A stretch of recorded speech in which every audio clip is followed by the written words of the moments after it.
Bonjour à toutes et à tous. Bienvenue à notre webinaire Revue technique des marchés avec, comme chaque semaine, notre cher Laurent Albi, le président de la FAT et BNP Paribas. Donc, bienvenue à cette webinaire. Et voilà, comme d'habitude, je donne tout de suite l'écran à Laurent qui va nous expliquer plein de choses sur l'analyse technique et sur les marchés actuels. Donc, Bonjour Falco, je suis content que vous m'entendiez bien maintenant. Alors, je dois partager mon écran, Falco. oui, ouais, je vais le faire tout de suite. Voilà, tu l'as maintenant.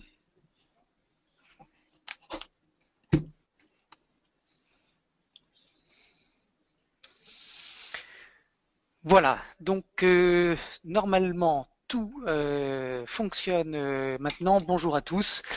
Il est 17h05, nous sommes jeudi 14 septembre.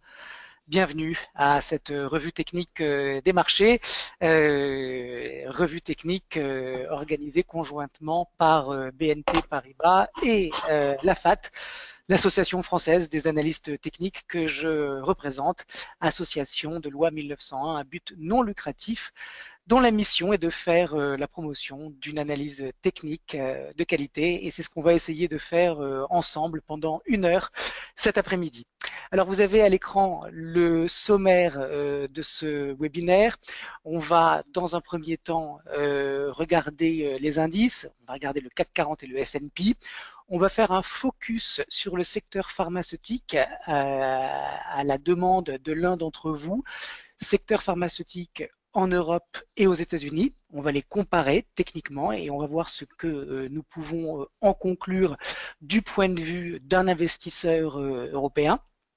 On va également examiner ensemble quelques actions qui nous sont parvenues tout au long de cette semaine par email auprès de Falco, et je vous encourage à toujours nous faire parvenir toutes les demandes qui vous intéressent sur les actifs qui vous préoccupent ou sur lesquels vous réfléchissez. On va regarder ensemble Sanofi pour faire écho à cette analyse qu'on va faire sur le secteur pharma, et puis Ruby, Wendel, Alten, Neopost et Eramet. On va continuer avec une devise. La semaine dernière, on a parlé de l'euro-dollar. Cette semaine, on va regarder le dollar-yen, qui est dans une situation intéressante. Nous allons également examiner le gold, qui est dans une petite phase de repli.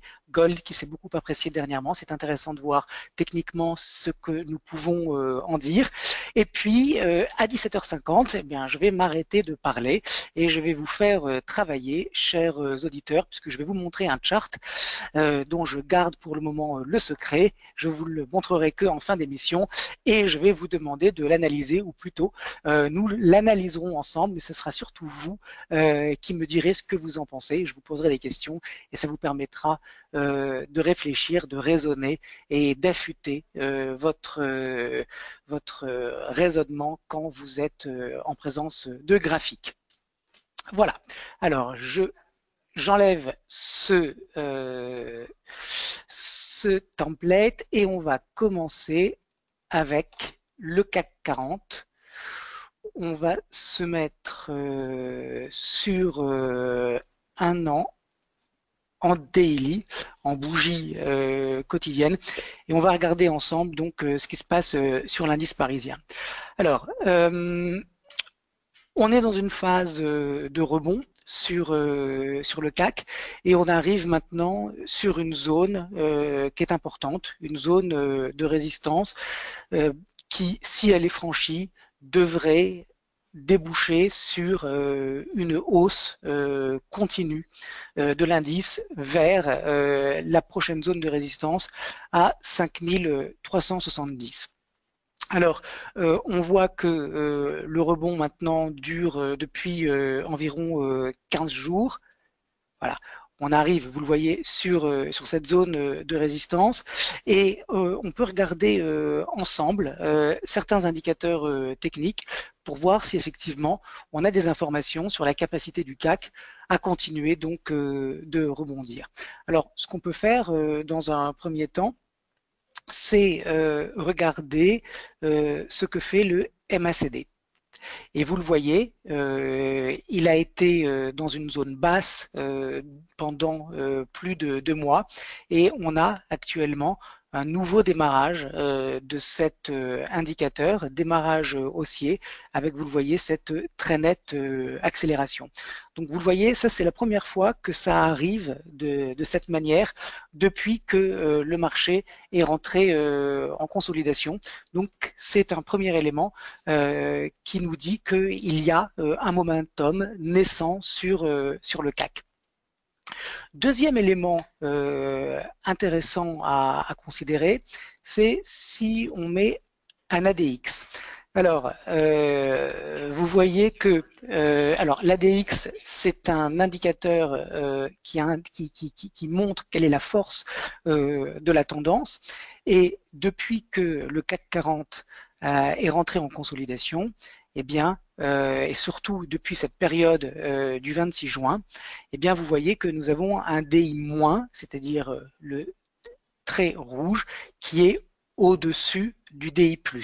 Cela veut dire que la pression vendeuse prédomine sur la pression acheteuse.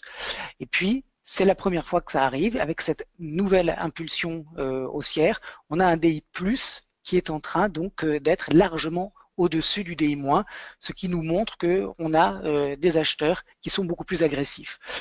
Par ailleurs, ce que nous dit l'ADX, et c'est important, il est toujours sur une phase extrêmement basse, c'est-à-dire autour de 15. Ça veut dire qu'il n'y a pas véritablement pour le moment de tendance haussière qui est en train de naître sur le CAC 40. Il faudrait arriver sur cette zone des 25 pour pouvoir affirmer qu'on a une tendance haussière qui est en train d'émerger. Alors, on a eu également une moyenne mobile à 200 périodes qui a arbitré le dernier creux et qui a permis donc le rebond. Et on a, si on regarde le RSI maintenant, un indicateur technique, un oscillateur, qui nous montre qui nous confirme en fait ce que nous dit l'ADX, c'est-à-dire qu'on est toujours dans une phase malgré tout de consolidation. Pourquoi Eh bien parce que on est, vous le voyez, à 63, c'est-à-dire que nous n'avons pas encore un RSI qui est suracheté, et quand un sous-jacent est dans une phase de consolidation baissière ou dans une tendance baissière et qu'on a un RSI qui était toujours dans la zone de vente ou de survente, qui passe pour la première fois dans une zone de surachat, c'est-à-dire vers 70 ou en tout cas à partir de 70 et jusqu'à 80, eh bien c'est le premier signal qu'il y a une forte impulsion qui a lieu et qui par conséquent peut lancer une tendance haussière durable. Alors là, on n'en est pas encore là puisqu'on n'est que à 63, mais vous le voyez, ce RSI, il a été baissier pendant tout l'été et c'est la première fois en fait, même à 63, même si c'est pas encore un niveau très élevé, eh bien c'est la première fois qu'il retourne finalement sur une zone qui était celle du mois de mai. Autrement dit, on a là encore les signes d'un frémissement d'une tendance haussière qui va peut-être émerger. Ce n'est pas encore le cas pour le moment. La hausse sur le CAC ne peut être qualifiée que de rebond à l'intérieur d'une tendance baissière. Alors, on a quand même dépassé cette oblique, soit. Maintenant, on est vraiment à la croisée des chemins, puisque vous le voyez, entre 5200 et 5230, c'est une zone importante de résistance. Regardez, c'était une zone de support ici, qui est devenue par le truchement du principe de changement de polarité une zone de résistance. On est en train de tester cette zone. Par ailleurs, on est également en train de revenir sur les 50% de retracement de toute la baisse. Autrement dit, c'est une zone théorique de résistance. Et donc, si on a un CAC qui arrive à s'affranchir de cette zone, alors on retournera vraisemblablement dans un premier temps sur la zone des 5370, 5400, voire retourner sur le plus haut de l'année qui est à 5440 points. Donc voilà ce qu'on peut dire cet après-midi sur le CAC. on a une impulsion haussière qui se démarque de tout ce qui s'est passé jusqu'à maintenant, avec un ADX qui commence à ressembler à quelque chose, en tout cas du point de vue de ces DI+. Il lui manque encore un petit peu de force à l'ADX pour se hisser jusqu'à 25 et pour montrer qu'il y a une véritable tendance qui émerge. On a un MACD qui lui est haussier, et puis on a un RSI qui est juste borderline, qui n'est pas encore suracheté, mais qui est en direction de cette zone du surachat, donc des signes encourageants qui nous montrent que la pression acheteuse continue de s'exprimer sur le CAC 40, des signes positifs qui devraient a priori continuer d'être présents sur le marché, d'autant plus que nous avons un euro face au dollar qui avait été pénalisant pour les actions européennes lorsqu'il était très vigoureux dans sa hausse, qui actuellement est en consolidation, et cette consolidation sur l'euro-dollar peut aider les indices à continuer leur progression haussière. Alors, pendant que je vous décris ce que je vois sur les différents graphiques, je vous rappelle que vous pouvez toujours intervenir auprès de Falco par l'intermédiaire de la fenêtre de chat pour lui poser des questions sur des points que vous n'avez pas compris. Ça ne pose aucun problème. Au contraire, ça me permettra peut-être à moi aussi de préciser ma pensée. Donc, n'hésitez pas à intervenir. On va passer. Laurent, là, pour l'instant, il y a Jean-Marie qui nous demande l'opinion sur Biomérieux et Air Liquide. Voilà. Et on a notre programme, peut-être aurait un peu de temps à la fin, on verra. Et sinon, il y a Patrick qui dit gap à combler, en fait. Alors, merci Patrick. C'est là où je voulais en venir avant de quitter le CAC 40, puisque vous le voyez, techniquement, la conclusion de ce que je viens de dire, c'est qu'on est maintenant dans une phase d'appréciation des cours. Donc, quand on est dans une phase d'appréciation des cours, on a vu ensemble quel était le potentiel de hausse. Eh bien, vous le voyez, c'est entre 5370 et 5400. Quel est le prix qui invaliderait le scénario haussier que je viens de décrire? Et c'est toujours une question que vous devrez vous poser quand vous procéderez, lorsque vous serez seul, à des analyses de sous-jacents qui vous intéressent. Vous construisez un raisonnement, vous bâtissez un scénario avec des éléments techniques factuels, mais la question que vous devez vous poser tout le temps, c'est quel est le prix qui me dit que j'ai tort? Autrement dit, toujours avoir en tête votre scénario préféré et les zones de prix factuelles qui invalident le scénario que vous êtes en train donc de retenir. Alors, sur le CAC 40, la réponse, elle est à 5117. Pourquoi? On est, vous le voyez, donc dans une impulsion haussière depuis 4990. On a ouvert un gap haussier extrêmement important le 11 septembre. Je vais zoomer un petit peu. Vous voyez ce gap haussier qui a été ouvert ici. Si l'impulsion est réelle et que ce sont les acheteurs qui dominent véritablement les échanges actuellement, le prix ne doit absolument pas retourner sur le gap, dans le gap et combler le gap. Autrement dit, une clôture quotidienne au-dessous de 5117 points mettrait à mal la description haussière que je viens de faire et le diagnostic de continuation vers les sommets d'avril sur le CAC 40. Donc pour le moment, nous avons une lecture haussière et nous savons quel est le prix qui invaliderait ce scénario, c'est 5117 points. On va regarder maintenant rapidement le S&P. Alors, sur le S&P, on est dans un marché qui présente une configuration technique très différente du CAC 40 puisque l'indice parisien a consolidé pendant l'été et que le S&P, lui, est monté pendant l'été. Mais est-ce une configuration si différente que cela?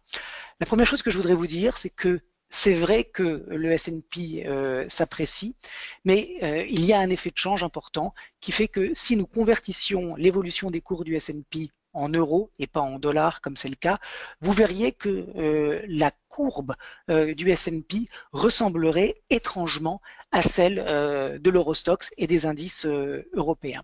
Autrement dit, lorsque le S&P s'exprime en euros, il est beaucoup moins haussier. Deuxièmement, même si c'est vrai que nous sommes dans une phase d'appréciation des cours, j'ai envie de qualifier cette appréciation de consolidation haussière. Pourquoi? La première chose, c'est que le S&P évolue dans un canal.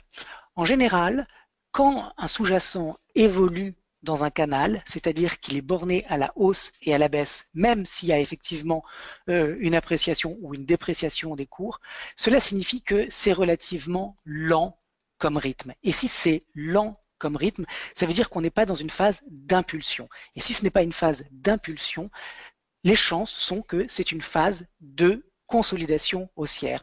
Qu'est-ce qui différencie une phase d'impulsion et une phase de consolidation? Eh bien, quand on est en présence d'un sous-jacent qui est dans une phase impulsive, les retracements, c'est-à-dire les replis à l'intérieur de cette tendance, sont extrêmement mesurés, compacts et superficiels. Quand au contraire, on est en présence d'un sous-jacent qui est dans une phase de consolidation haussière, par exemple, eh bien, c'est vrai que nous sommes en présence de creux et de sommets ascendants, mais les creux retracent profondément à l'intérieur des progressions précédentes.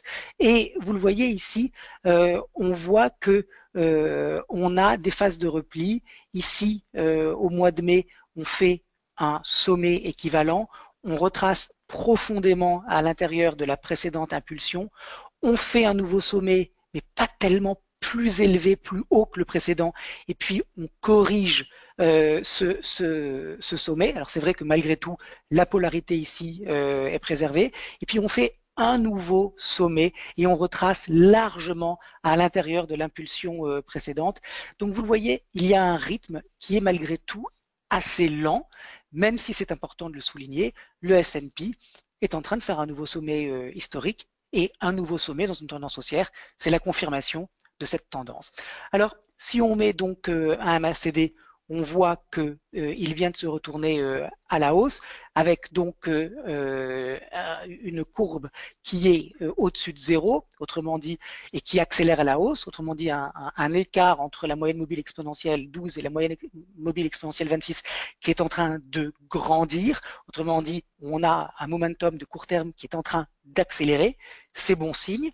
Malgré tout, regardez, si on met là aussi un ADX, on voit que on est dans une tendance haussière avec une puissance directionnelle extrêmement faible. Vous le voyez, on a un ADX qui est sur 15. Or, vous savez que pour avoir une tendance qui est forte, il faut que l'ADX soit au minimum au-dessus de 20, idéalement au-dessus de 25. Autrement dit, nous sommes avec le S&P en présence d'un marché qui progresse positivement, mais dont la force de la tendance est extrêmement amenuisée. Et par conséquent, c'est la raison pour laquelle je pense que c'est une consolidation haussière. Il faudrait déjà avoir un ADX au-dessus de 25 pour commencer à parler véritablement d'une tendance forte. Par ailleurs, regardez le comportement du DI+, et du DI-, il ne cesse de croiser depuis la fin du mois de mars. Ici, on a un croisement négatif, ensuite on a de nouveau un DI- qui passe au-dessus du DI+, et là c'est le contraire, là ça recroise, enfin ça croise tout le temps. Or, quand on est sur une tendance extrêmement forte, en l'occurrence une tendance haussière, regardez la différence qui existe entre le DI+, et le DI-. Ils sont très écartés l'un de l'autre. Or là, ils ne cessent de se chevaucher l'un l'autre. Donc on a des prix qui se chevauchent, on a un DI+ et un DI- qui se croisent continuellement, on a un ADX qui est très faible, on peut le regarder ensemble, juste pour confirmation, un RSI qui n'a jamais dépassé 70, qui n'a jamais dépassé même peut-être un petit peu en dessous, 67. C'est quand même assez curieux depuis le mois de mars d'avoir un marché qui est haussier avec un RSI qui n'est jamais rentré une seule fois en zone de surachat. Ça montre bien qu'on est en présence d'une tendance haussière qui est lente et que je labellise par conséquent comme une consolidation. Cela dit, la bonne nouvelle, c'est que avec un RSI qui continue de trouver du support à 40, mais qui ne monte jamais au-dessus de 70, eh bien, ça peut durer beaucoup plus longtemps. Autrement dit, ce que je vous dis, ce n'est pas que le S&P va se retourner et que il y a un risque baissier important sur l'indice. Pas du tout. On est en train de faire un nouveau sommet. Ce que je suis en train d'essayer d'exprimer, c'est la lenteur avec laquelle le S&P se déplace, le fait que quand on le met en euros, il n'y a plus du tout de momentum haussier et que par conséquent, il me semble que la faiblesse du dollar a grandement contribué au maintien et à la bonne tenue des indices américains. Voilà, donc s'il n'y a pas de questions, on va continuer rapidement parce que il est déjà 17h26 et qu'on a pas mal de choses à voir ensemble. L'un d'entre vous nous a interrogé sur le secteur pharmaceutique. La question c'était est-ce que le secteur pharmaceutique américain se comporte de la même manière que le secteur pharmaceutique européen? Y a-t-il une corrélation entre les deux? Faut-il favoriser l'un des deux en tant qu'investisseur européen et puis déboucher donc sur une analyse de Sanofi.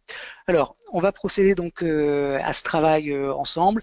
On va déjà regarder dans un premier temps le S&P, le secteur de la santé aux États-Unis. Et pour ça, on va se mettre en 5 ans hebdomadaire et je vais même rallonger un petit peu l'horizon de temps.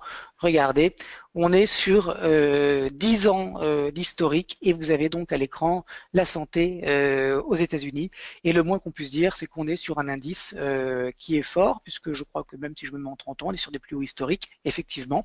Donc on est sur un nouveau top de long terme et vous le voyez, cette consolidation qui a duré pendant très longtemps, c'est-à-dire depuis 2015, plus de 2 ans, eh bien, on en est sorti par le haut. Donc, le secteur de la santé aux États-Unis a été très fort, on vient de le voir ensemble, consolide latéralement depuis 2 ans et est en train de repartir à la hausse avec, pour le coup, une très belle polarité sur une zone de résistance qui est devenue support. Regardez comment l'indice de la santé est allé chercher ce niveau pour confirmer la tendance haussière. Ce qui va être très intéressant maintenant d'examiner ensemble, c'est la force relative du secteur de la santé aux États-Unis avec l'ensemble du marché américain. Et comment nous faisons cela? Eh bien, nous procédons à un ratio où nous divisons le secteur de la santé par le S&P. Le secteur de la santé en numérateur, le S&P en dénominateur. Par conséquent, si le numérateur progresse plus rapidement que le dénominateur, nous allons avoir un ratio qui progresse. Et si on a un ratio qui progresse, ça veut dire que le secteur de la santé surperforme par rapport au S&P. On va regarder ensemble ce que ça donne. Et là, vous voyez, c'est déjà très différent comme configuration. Attendez, je vais enlever cette moyenne mobile. C'est très différent comme configuration, puisqu'on voit que depuis 2015, en fait, le secteur de la santé a sous-performé le marché dans son ensemble, avec, vous le voyez, cette succession de creux et de sommets qui sont descendants. Donc, une sous-performance du secteur. Ce que ça veut dire, ça, c'est qu'en tant qu'investisseur américain ou en tant qu'investisseur possédant des dollars et restant en dollars, eh bien, c'était pas intéressant de se mettre sur le secteur de la santé, puisqu'il progressait moins vite que le S&P. Ça ne veut pas dire que le secteur de la santé baissait pendant que le S&P montait. Les deux pouvaient monter ensemble. Mais ça veut dire que si le S&P montait, eh bien, le secteur de la santé montait moins vite. Et si le S&P baissait, cela signifie que le secteur de la santé baissait plus vite. Voilà ce que ça veut dire un ratio qui baisse. Or, que voyons-nous? Eh bien que depuis décembre 2016, c'est-à-dire depuis environ 10 mois, nous avons une tendance de moyen terme qui est haussière. Vous le voyez, cette tendance baissière, elle s'est stabilisée avec un double creux, c'est-à-dire une figure technique qui montre qu'il y a un courant acheteur qui revient sur le sous-jacent, construction d'un double creux, dépassement du double creux, validation du double creux, et puis on part en tendance haussière. Autrement dit, aujourd'hui, à moyen terme, c'est-à-dire depuis le mois de décembre, il est plus intéressant de posséder un ETF, par exemple, sur le secteur de la santé américain, que de posséder un ETF sur le secteur, sur le marché américain. Cela dit, si nous sommes en dollars, parce qu'il y a toujours cet effet de change qu'on a vu ensemble avec l'euro qui va jouer. Mais si vous êtes en dollars et que vous restez en dollars, c'était pertinent depuis le début de l'année d'être investi sur le secteur de la santé aux États-Unis. Alors, on va regarder maintenant ce que fait le secteur de la santé en Europe.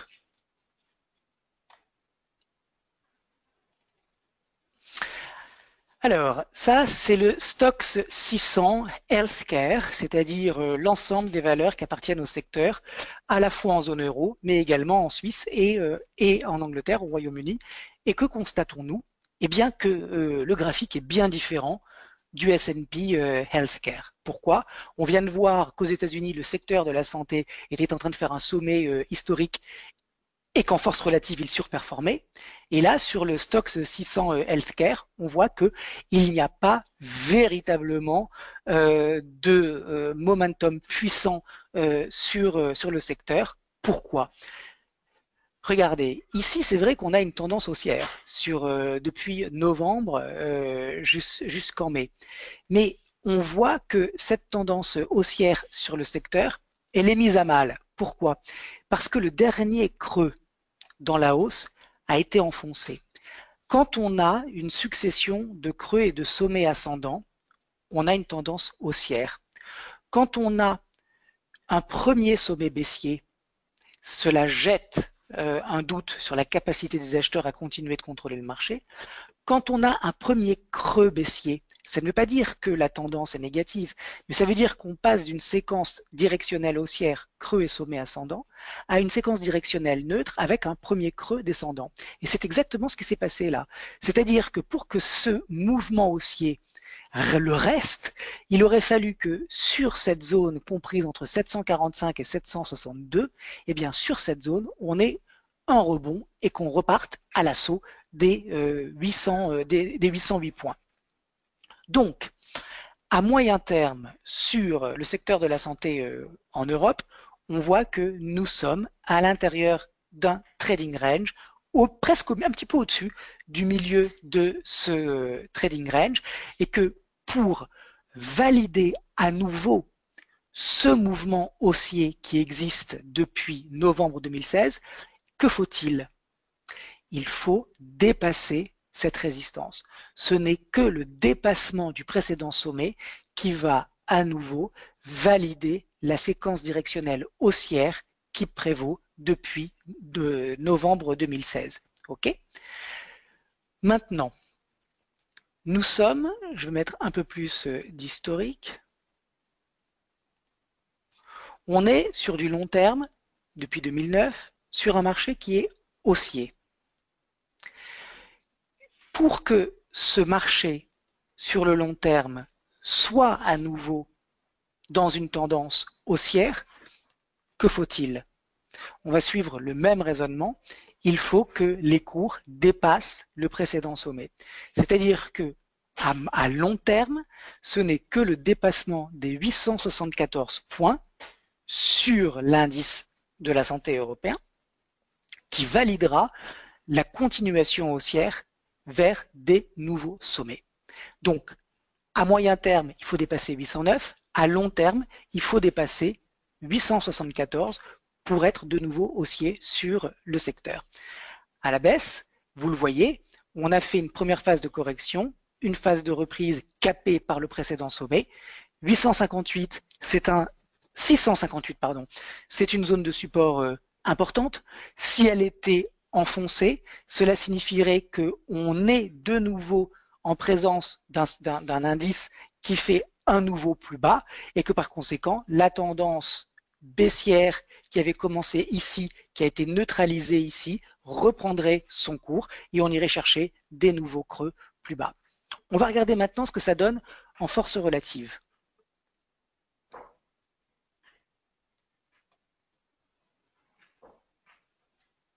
Alors juste laissez-moi le temps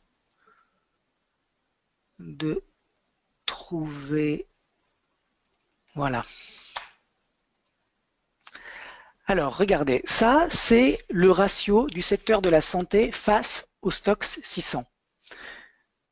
Pendant toute cette période, attendez, je vais enlever le RSI, pendant toute cette période, vous l'avez compris, le ratio indique que le secteur surperforme le marché. Ok? Depuis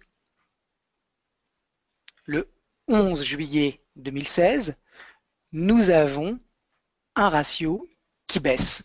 Cela signifie que du point de vue des investissements, il vaut mieux être positionné sur un autre secteur.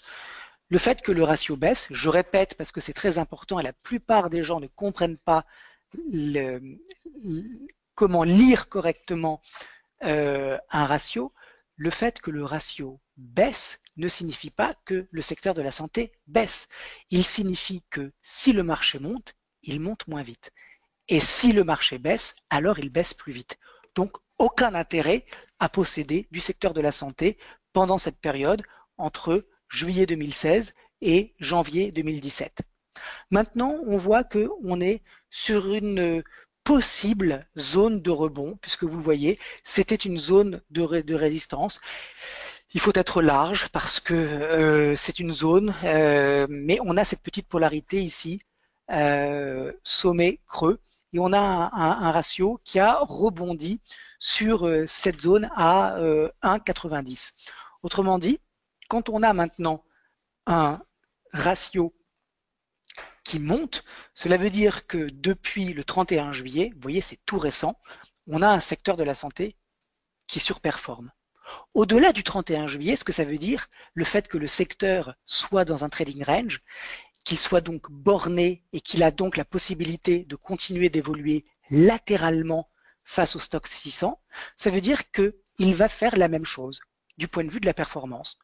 Donc, il aura les mêmes rendements que le Stoxx 600 si on met de côté les dividendes.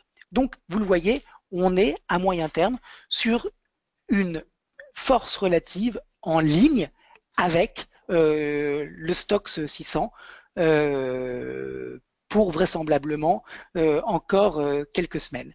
Si on dépasse la résistance à 2,06, cela signifiera qu'on a de nouveau un momentum qui est en train d'émerger et qu'on retournera vraisemblablement vers les 2,3.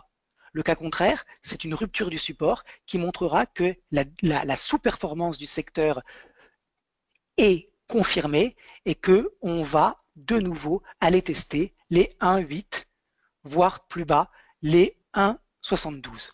Okay? On va passer maintenant en daily sur un an.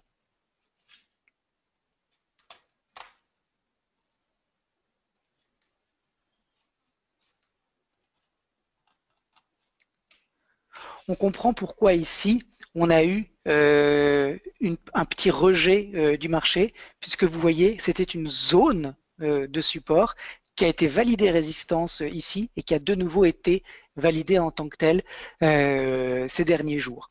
Autrement dit, on est là encore sur le secteur de la santé en bougie quotidienne, en force relative, à la croisée des chemins. Soit effectivement, le ratio est faible et la première polarité va faire caler l'impulsion, on va retourner sur le support et casser ce niveau pour partir à la baisse. Et donc, ça veut dire que ce n'est pas intéressant de posséder des valeurs du secteur de la santé. Soit au contraire, on dépasse la résistance et on va rejoindre la suivante. Et là, ça veut dire qu'on reste toujours dans un contexte neutre, mais à court terme, on est dans une phase de surperformance. Voilà, donc ça c'était le focus sur le secteur de pharmaceutique aux États-Unis et en Europe, on voit que tous les deux sont très différents, puisque aux États-Unis, on est en surperformance, et en Europe, sur un horizon de temps moyen terme, on voit que on est en sous-performance, voire neutre, avec un risque de repartir en sous-performance. Alors, vous pouvez logiquement penser que c'est intéressant, par conséquent, d'être investi sur le secteur de la santé aux États-Unis. Attention, parce qu'il y a un effet de change extrêmement important, l'euro-dollar, qui fait que si nous avons un euro qui s'apprécie durablement et significativement face au dollar, votre investissement en dollars va être en fait beaucoup moins important que celui que le chart en dollars va vous montrer. Ok? Et d'ailleurs, là je ne peux pas vous le montrer ici, mais si on regarde le secteur de la santé américain en euros, on voit que sa performance n'est pas du tout identique à celle qu'il a en dollars. On rejoint un petit peu le raisonnement qu'on a tenu ensemble tout à l'heure sur le S&P. Donc, si vous avez des dollars et que vous envisagez de conserver ces dollars et de ne jamais les changer, alors effectivement, vous pouvez aller sur le secteur de la santé aux États-Unis, c'est très intéressant. Mais si vous changez des euros en dollars et que vous allez faire la transaction inverse plus tard, le risque, si l'euro continue de s'apprécier face au dollar, eh bien, c'est de voir les gains sur le secteur de la santé, pas forcément s'évanouir ou disparaître, mais en tout cas s'amenuiser.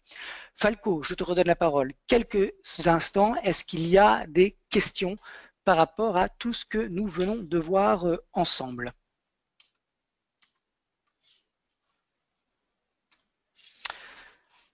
Alors, Falco ne me répond pas, donc je vais aller sur Sanofi, puisque ça rentre directement dans le registre que nous venons d'examiner ensemble sur le secteur de la santé. Alors, Sanofi, on va déjà se mettre en weekly 5 ans. On va même mettre un petit peu plus. On va mettre 10 ans. Et vous le voyez, Sanofi ne fait pas grand-chose sur du long terme. Les cours actuels sont à 82 euros et quelqu'un qui aurait acheté du Sanofi pendant toute cette période du 13 juillet 2015 au 10 août 2015, vous voyez cette période-là, il serait toujours en perte depuis 2 ans. Donc un titre qui évolue latéralement à long terme. À moyen terme, l'histoire est un petit peu différente, puisque regardez, on a eu là aussi une stabilisation des cours à 65 euros et on est ensuite parti à la hausse avec le franchissement de cette résistance et on a eu donc une belle remontée des cours de 65 à 90. Là maintenant, on est dans une phase de correction. Alors, ce qui est important, c'est que cette phase de correction, elle vient s'échouer sur une zone de support, vous voyez ici, qui est en fait le dernier creux avant le dernier sommet. Et c'est celui qu'on va considérer pour savoir si nous devons garder ou pas une lecture haussière sur Sanofi en hebdomadaire. Regardez, 79 euros, c'est vraiment le niveau à ne pas enfoncer. On voit bien que la baisse qui s'est faite à partir de 90 euros a trouvé des acheteurs sur cette zone à 79. Il y a eu cette longue mèche qui le montre. Mais regardez le rebond qu'il y a derrière. Il est très étouffé. Il a peu de dynamisme. Autrement dit, on voit bien avec toutes ces bougies qui se chevauchent que en fait la pression acheteuse est très contenue et qu'on a toujours beaucoup d'offres qui arrivent sur le marché. Ça me fait penser que on est vraiment en danger plutôt que Sanofi est en danger parce que si la pression acheteuse ne se manifeste pas maintenant de manière importante, le risque, c'est de retourner sur ce support et de l'enfoncer. Donc, on voit bien que cette zone de support, on va se mettre en clôture hebdomadaire. On voit bien que cette zone de support, elle a été validée en tant que telle par le marché il y a 5 semaines, mais que c'était peut-être des débouclages de position short, mais que le rebond a été extrêmement faible. Un rebond qui est faible, ça nous fait penser que il y a un risque baissier qui va se manifester prochainement sur le sous-jacent et qu'on va enfoncer ce support. Pour le moment, on n'en est pas là.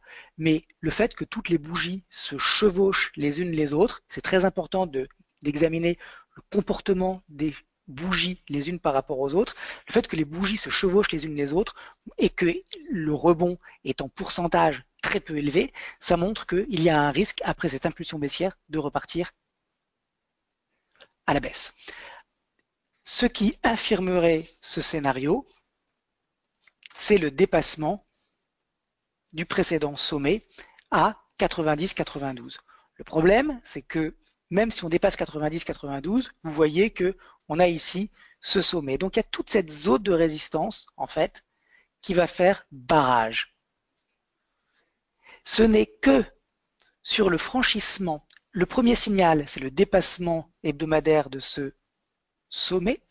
Et la confirmation, ça serait effectivement que Sanofi arrive à s'affranchir définitivement du sommet de 2015, d'août 2015. Et pour ça, il faudrait qu'on ait des cours qui évoluent très au-dessus des 95 euros. Voilà, alors on a terminé avec le secteur de la santé et Sanofi. On va regarder maintenant ensemble Ruby.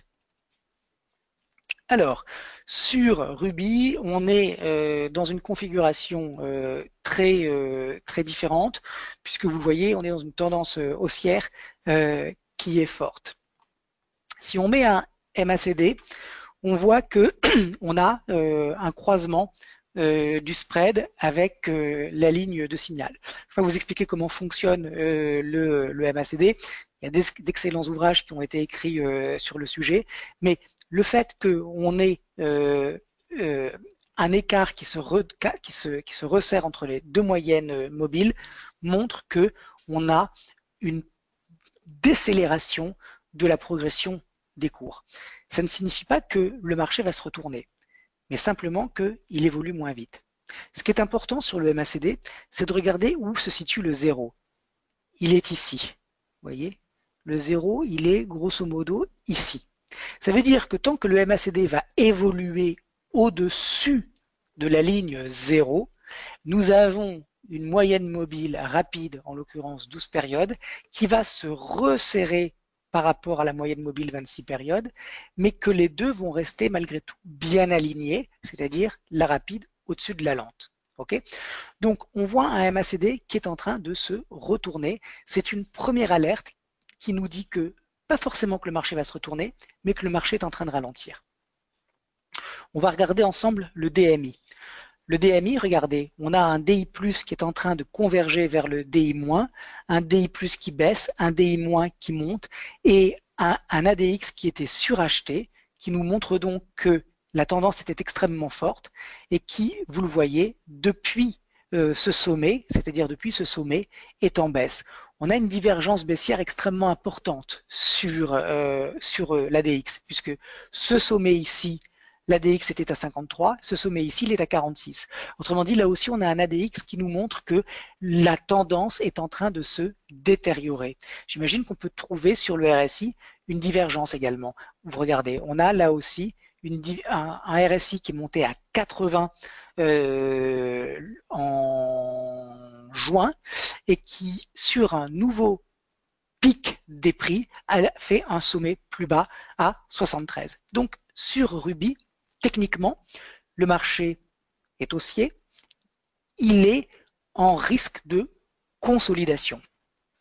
Ce qui est très important de comprendre, c'est sur ce mouvement de long terme qui démarre en 2014, quel est le niveau de prix qui nous dit que la tendance haussière actuelle ne l'est plus? Eh bien, en cas de rupture du dernier creux, c'est-à-dire celui qui précède le dernier sommet. Regardons ça ensemble. Le dernier sommet, il est ici. Où est le creux qui précède le dernier sommet? Il est ici. Okay, ça veut dire que tant que ce creux ici sert de support, tant que ce creux est défendu par les opérateurs, tant que ce creux sera considéré comme une opportunité de rentrer à bon compte sur Ruby et que des opérations d'achat seront effectuées, ce qui permettra un rebond, et bien tant que ce niveau à 47,80, 48 € tiendra, la tendance haussière de long terme sera toujours valide. Maintenant, si on se met sur un horizon de temps plus court, regardons ce que ça donne à court terme.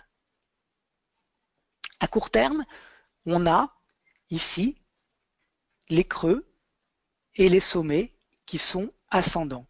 Okay, le dernier creux qui précède le dernier sommet, c'est celui-ci. Et c'est également une zone de trading range.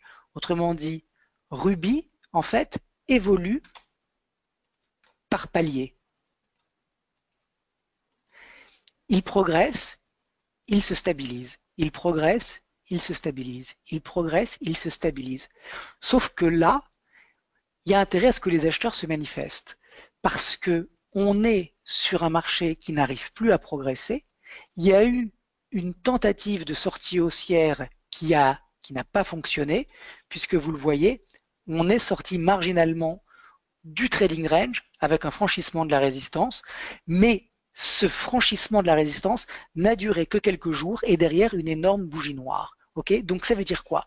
Ça veut dire qu'il y a des prises de profit qui rentrent sur le marché. Ça veut dire qu'il y a de l'offre qui rentre sur le marché.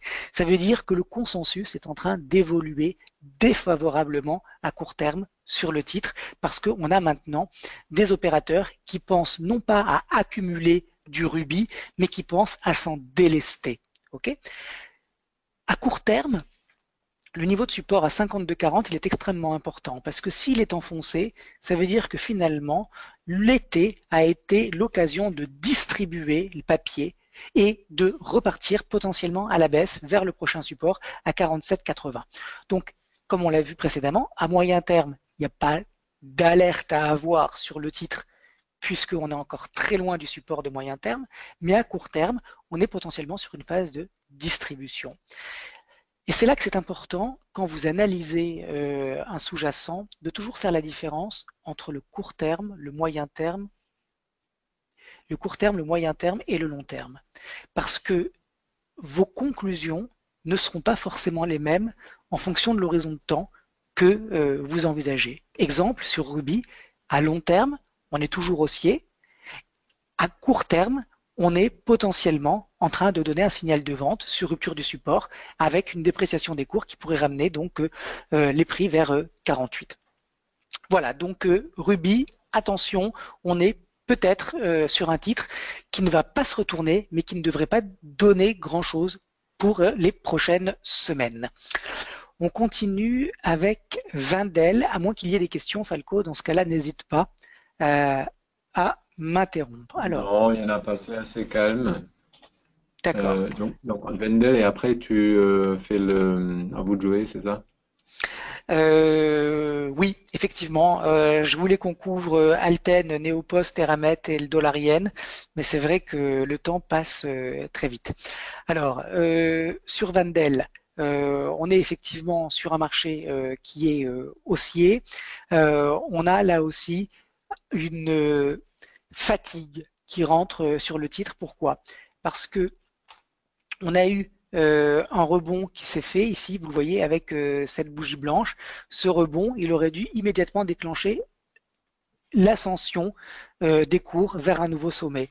Et en fait, on est revenu travailler le niveau de support à 125. Autrement dit, on est toujours dans une tendance haussière sur Wendel en hebdomadaire, mais on voit bien que on a là encore une fatigue qui rentre sur le marché avec potentiellement un retour sur les 140 euros, mais on voit bien que on a maintenant beaucoup de bougies qui se chevauchent. Autrement dit, la tendance est toujours haussière, mais elle est en train d'évoluer graduellement vers un très net ralentissement et peut-être la construction d'un trading range. En tout cas, pour le moment, on voit bien que on a ce niveau de support qui a été défendu. Ça doit sûrement correspondre à un FIBO à court terme, c'est-à-dire on a un 38,2 ici, c'est pas étonnant. Donc on a logiquement des opérateurs qui sont repassés à l'achat sur ce niveau. Maintenant, il faut retourner sur les 140 et dépasser les 140 euros pour avoir effectivement à moyen terme de nouveau une tendance haussière confirmée. Si on se met sur un an, on voit qu'on a dépassé donc cette petite résistance ici à 133,25 euros. C'est aujourd'hui véritablement qu'on donne la confirmation de la reprise haussière. Autrement dit, sur Wendel, on devrait aller maintenant tranquillement pour les prochains jours vers les 140 euros. Voilà, alors comme Falco vous l'a dit, on a décidé d'initier une nouvelle rubrique cette semaine. Et en fait, je vais vous soumettre un chart et je vais vous laisser le regarder et je vais recueillir vos remarques pour savoir comment vous analysez donc la valeur que je vais vous montrer dans un instant. Et cette valeur, c'est Solvay. Alors, on va se mettre déjà... Voilà. On va se mettre déjà, comme on l'a fait jusqu'à maintenant, en bougie hebdomadaire sur 5 ans. Et la question que vous devez vous poser et que vous allez inscrire dans la fenêtre de chart, c'est voyez-vous à l'écran une tendance? C'est la première question que vous devrez toujours vous poser quand vous examinez un graphique. Y a-t-il une tendance? Une tendance, c'est un mouvement des prix qui, lorsqu'il est haussier, se définit par l'alternance de creux et de sommets ascendants et dans un mouvement baissier par des creux et des sommets qui sont descendants. Donc sur Solvay, en hebdomadaire, est-ce que vous voyez une tendance? Je vais lire les réponses. Donc, il y a déjà Jacqueline, long terme haussière, Patrick, haussière André, haussière jaune, tendance haussière depuis 2016, Bernard, tendance haussière Pierre, et Philippe dit Très sur bien. 5 ans en hebdo Solvay et en tendance haussière, mais qui faiblit. Donc, tout le monde dit tendance hausse aussi. Isabelle, Anton, Maurice, François et Didier. Très bien. Donc, première brique de l'analyse, savoir s'il y a une tendance. Vous avez répondu à cette question. Deuxième question que je vais vous poser, c'est est-ce que vous remarquez, et peut-être que la réponse est négative, hein, c'est pas parce que je vous pose la question qu'elle est forcément affirmative, que la réponse est affirmative. Est-ce que vous remarquez une différence de rythme dans la tendance? Est-ce que vous remarquez quelque chose qui vous montre que la vitesse d'appréciation des cours à un certain moment était une certaine vitesse et que là maintenant, vous voyez que ça continue de monter, mais que ça monte moins vite. Est-ce que vous remarquez quelque chose de ce genre ou pas? Répondez Oui, à Falco. oui, moins rapide, pas de surachat à bonne vitesse. Oui, la vitesse stagne. Oui, moins vite. Effectivement. Effectivement. L'amplitude entre le plus haut et le plus bas a diminué. La hausse se ralentit. Effectivement. La hausse se ralentit. Le fait que la hausse se ralentit, ça ne veut pas dire que le marché va se retourner, mais ça veut dire que on a de l'offre qui rentre sur le marché. Quand le marché progresse très rapidement, qu'est-ce que ça veut dire? Que les acheteurs sont très agressifs, qu'ils en veulent, que l'appétit pour le risque est extrêmement fort et qu'ils achètent, et que par conséquent, tous les replis sont des opportunités pour payer. Quand on a une vitesse qui ralentit, qu'est-ce que ça veut dire? Ça veut dire qu'il y a de l'offre qui rentre sur le marché et que par conséquent, on a un consensus qui est en train d'évoluer vers un appétit très fort, vers des prises de profit. D'ailleurs, regardez, on peut tracer sur Solvay quelque chose qui pourrait ressembler à ça. c'est-à-dire un biseau. Alors, il n'est pas très beau, ce biseau, mais ce qu'on voit, alors est-ce qu'en ligne de clôture hebdo, il est plus joli? Oui, il est beaucoup plus joli. Vous voyez, on a un joli biseau ici. Il y a Jacqueline qui parle d'un support à 120. Alors, il y a effectivement un support ascendant et on a Non, également, 120. je n'ai pas Hein? compris Falco. Il y a un support au chiffre 120. Ah d'accord, il y a un support au chiffre 120, absolument. Il y a un support au Bon. chiffre 120 qui est également un support, et on a un support ascendant. Là où c'est intéressant, c'est qu'on a effectivement la construction d'un biseau ascendant. Les biseaux ascendants, quand ils arrivent en fin de mouvement, signalent potentiellement un épuisement de la tendance. Là, pour le coup, on n'a pas véritablement d'épuisement de la tendance puisqu'on est en train de faire un nouveau sommet. Mais on remarque que on a des bougies qui se chevauchent toutes les unes les autres.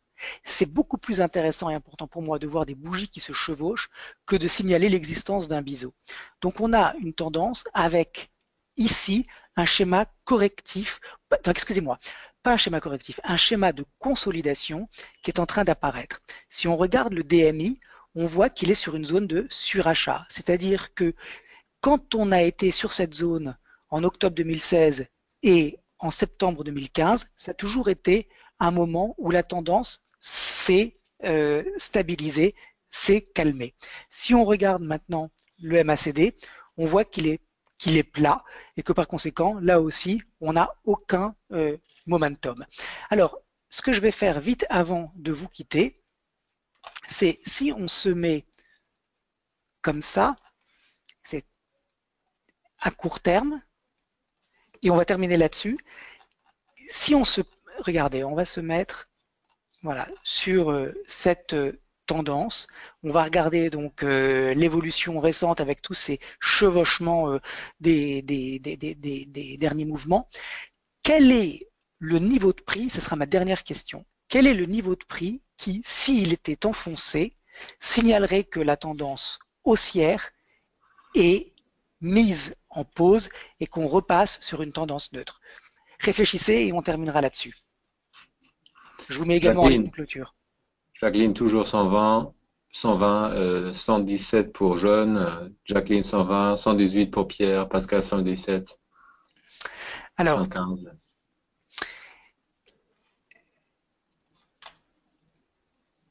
Jean-Marie 115, Anton 120. alors, écoutez-moi bien. On a dit que le dernier creux avant le dernier sommet, c'était celui qu'il ne fallait pas enfoncer pour que la tendance reste d'actualité. Où est le dernier sommet? Le dernier sommet, il est ici. Le dernier creux, il est où? Il est ici. Ça veut dire que quelqu'un qui me dirait qu'il faut casser 117,50 pour que la tendance redevienne neutre n'aurait pas complètement tort. En revanche, quelqu'un qui me donnerait une interprétation différente pourrait également ne pas avoir complètement tort. On pourrait dire, mais si, regardez, le dernier sommet, il est ici. On a dépassé ce niveau. Par conséquent, puisque on a fait marginalement, mais on a fait quand même un nouveau sommet, c'est le dernier creux qui précède le dernier sommet qui prévaut. Et par conséquent, c'est cette zone ici, vous voyez, à 120, qui est le dernier point pivot qui préserve la tendance. Autrement dit, sur Solvay, on est potentiellement sur un marché qui est haussier, qui est en phase potentielle de dépassement de résistance et donc de confirmer le mouvement haussier actuel.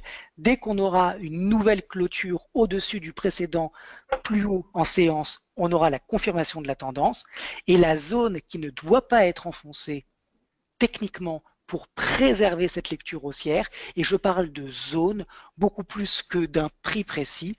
Tant qu'on est au-dessus de 119,60, 117,50, on a dans cette zone des acheteurs qui vont se regrouper et qui vont défendre a priori les cours parce qu'ils vont penser que c'est une opportunité de rentrer sur Solvay. Si le support est enfoncé, ça ne signifie pas que l'analyse technique ne fonctionne pas. Ça ne signifie pas que parce qu'un support est enfoncé, eh bien, ça ne sert à rien. Ça veut dire que le consensus a changé. Autrement dit, un support, c'est une zone qui doit être défendue par des acheteurs. À partir du moment où cette zone n'est plus défendue, cela signifie que la psychologie collective de la foule a évolué de manière défavorable et que ce qui auparavant était envisagé comme une zone d'achat ne l'est plus. Autrement dit, un support enfoncé, ce n'est pas une mauvaise information, c'est au contraire une information extrêmement importante d'un changement de consensus. C'est pour ça que sur Solvay, on va surveiller 119,60, 117,50 parce que tant que on est sous ce niveau de résistance, eh bien c'est la zone qui doit être défendue pour conserver un biais positif. Voilà Falco, voilà chers auditeurs. On a commencé avec un petit peu de retard, hein, Falco, aujourd'hui. On a des petits problèmes techniques. Je suis encore désolé. Hein. Voilà, donc on termine un petit peu plus tard.